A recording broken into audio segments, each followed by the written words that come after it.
दिल का सूना साज तराना ढूंढेगा, मुझको मेरे बाद जमाना ढूंढेगा। दोस्तों, इस गीत को गाने वाले महान गायक को वाकई पिछले 40 सालों से जमाना ढूंढ रहा है, लेकिन एक बार जो दुनिया छोड़कर चला जाए वो दोबारा लौटकर कभी नहीं आता। रह जाती हैं तो सिर्फ उनकी यादें। ऐसे ही यादों को आज आपके साथ साझा करने के लिए इसी महान गायक, जिन्हें शहंशाह तरन्नुम के नाम से भी जाना जाता है, नारा टीवी लेकर आया है उनके ही परिवार का इतिहास। वैसे देखा जाए तो इस महान गायक के खानदान के बारे में बहुत कम जानकारी उपलब्ध है, क्योंकि इनसे पहले और इनकी मौजूदगी से लेकर दुनिया से रुखसत होने तक इनके परिवार से इनके अलावा कोई भी सदस्य फिल्मी दुनिया के किसी भी क्षेत्र में नहीं आया। वह अकेले ही फिल्मी दुनिया में आए, अपने फन का जौहर दिखाया और दुनिया से चले गए। इस साल ही उन्हें दुनिया से रुखसत हुए 40 साल हो चुके हैं। वैसे तो एपिसोड के शुरू में जिक्र की हुई गाने की 2 पंक्तियों से ही आप समझ गए होंगे कि नारा टीवी आज किस महान गायक का इतिहास दिखाने की कोशिश कर रहा है, जिन्हें हम सब भारतीय ही नहीं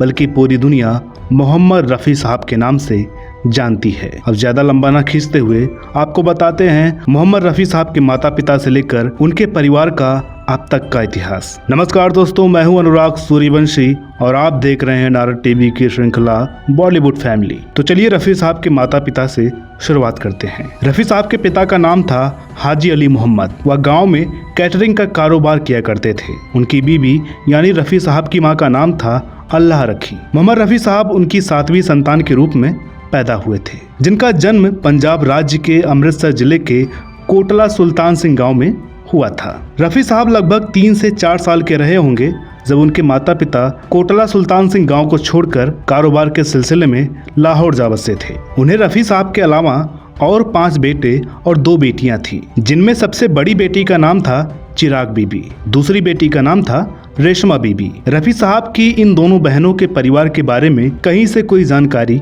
नहीं मिल पाई है। हाजी अली मोहम्मद और अल्लाह रखी को इन दोनों बेटियों के अलावा जो 6 बेटे थे उनके नाम थे मोहम्मद शफी, मोहम्मद दीन, मोहम्मद इस्माइल, मोहम्मद इब्राहिम, मोहम्मद रफ़ी और मोहम्मद सिद्दीक। इन 6 बेटों में मोहम्मद शफी जो सबसे बड़े थे उनके बारे में भी कोई जानकारी नहीं मिल पाई है। उनसे छोटे मोहम्मद दीन, जिन्हें फिल्मी दुनिया के अलावा बहुत सारे लोग हामिद भाई के नाम से भी जानते हैं, उन्होंने ही रफी साहब के अंदर के गायक को बचपन में ही पहचान लिया था और अपने पिता की मर्जी ना होते हुए भी रफी साहब को संगीत की विधिवत शिक्षा दिलाने के लिए पहल की थी। जैसा कि हम सब जानते हैं कि फिल्मी दुनिया के मशहूर गायक केएल सहगल साहब ने जब लाहौर में आयोजित एक समारोह में बिजली गुल हो जाने के कारण गाने में असमर्थता दिखाई थी, तब इस कार्यक्रम में मौजूद हमीद भाई ने आयोजकों से बिजली आने तक अपने साथ आए छोटे भाई मोहम्मद रफी को गवाने का आग्रह किया। आयोजकों के मानने पर उन्हें मंच पर गाने का मौका दिया गया। उस वक्त रफी साहब की आवाज केएल सहगल साहब को तो पसंद ही आई, साथ ही इसी कार्यक्रम में मौजूद उस वक्त के मशहूर संगीतकार श्याम सुंदर जी को भी पसंद आई। तब उन्होंने हमीद भाई से पूछा कि ये लड़का कौन है, अच्छा गाता है। हमीद भाई ने उन्हें बताया कि ये उनके ही छोटे भाई मोहम्मद रफी हैं। तब उन्होंने अपना कार्ड देते हुए रफी साहब को फिल्मों में गाने के लिए मौका देने की बात कही। जब हमीद भाई ने अपनी नाई की दुकान को बंद कर रफी साहब को लेकर फिल्मी दुनिया में कदम रखा, तब पहले उन्हें श्याम सुंदर जी ने ही पंजाबी फिल्म गुल बलोच में गाने का मौका दिया। चूंकि क्षेत्रीय फिल्मों का दायरा सीमित होता है, इसलिए हमीद भाई रफी साहब को लेकर मुंबई की हिंदी फिल्मों की बड़ी दुनिया में आ गए। यहाँ भी श्याम सुंदर जी ने ही रफी साहब को अपनी हिंदी फिल्म गांव की गोरी में गाने का मौका दिया। रफी साहब के तीसरे भाई मोहम्मद इस्माइल और चौथे भाई मोहम्मद इब्राहिम के बारे में भी कोई जानकारी नहीं है। इन दोनों भाइयों के बाद मोहम्मद रफी साहब 5वें नंबर पर थे और उनके बाद मोहम्मद सिद्दीक, यह सबसे छोटे भाई थे।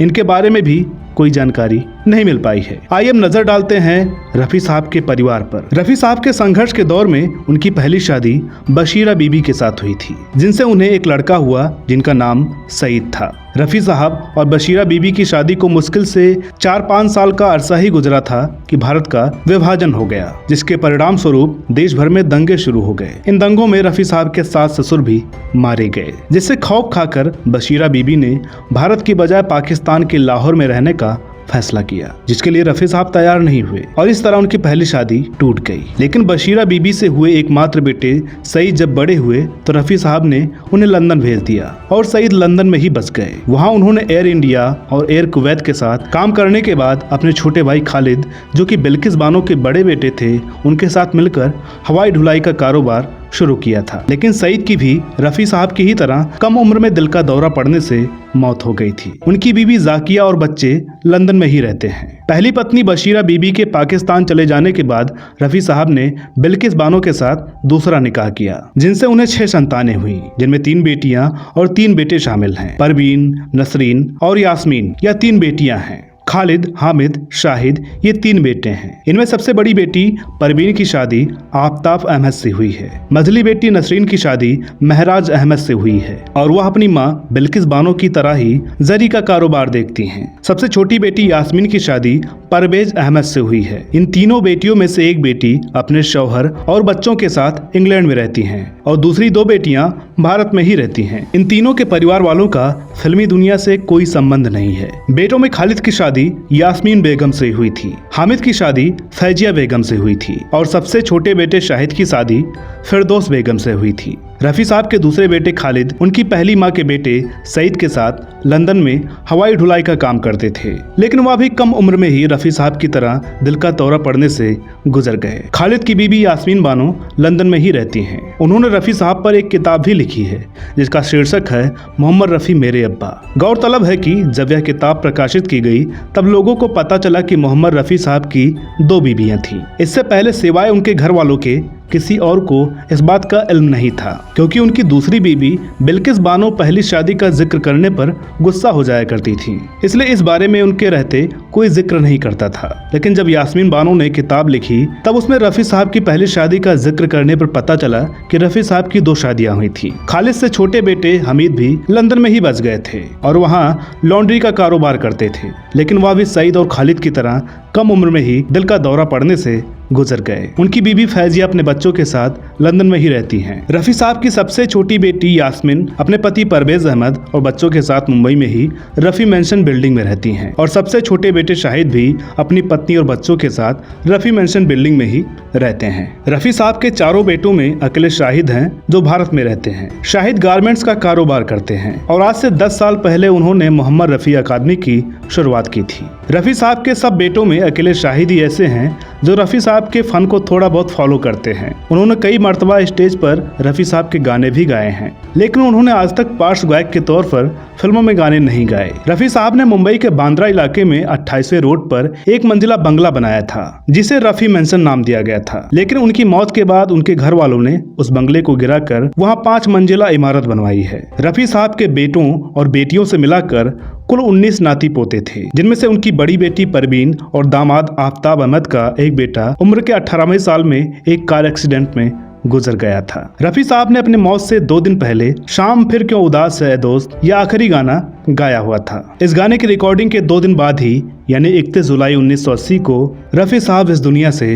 रुखसत हो गए। रफी साहब की मौत के 18 साल बाद 4 मार्च 1998 को उनकी बीबी बिल्किस बानो का भी निधन हो गया। रफी साहब, उनकी बीबी, 3 बेटे और एक पोता गुजर चुके हैं। तो दोस्तों, रफी साहब के खानदान और परिवार के बारे में बहुत कम जानकारी उपलब्ध होते हुए भी नारद टीवी ने ज्यादा से ज्यादा जानकारी हासिल कर आपके सामने पेश करने की कोशिश की है, जिसका आप सभी लोग बहुत दिनों से रिक्वेस्ट कर रहे थे। उम्मीद है कि हमारा ये प्रयास आपको पसंद आया होगा। वीडियो अगर अच्छी लगी हो तो प्लीज इसे लाइक करें, शेयर करें। चैनल पर नए हो तो प्लीज इसे सब्सक्राइब जरूर करें। साथ ही साथ हमें फॉलो करें फेसबुक, ट्विटर और इंस्टाग्राम पर। तो दोस्तों, मिलते हैं अगले वीडियो में एक और नई कहानी के साथ। तब तक के लिए नमस्कार।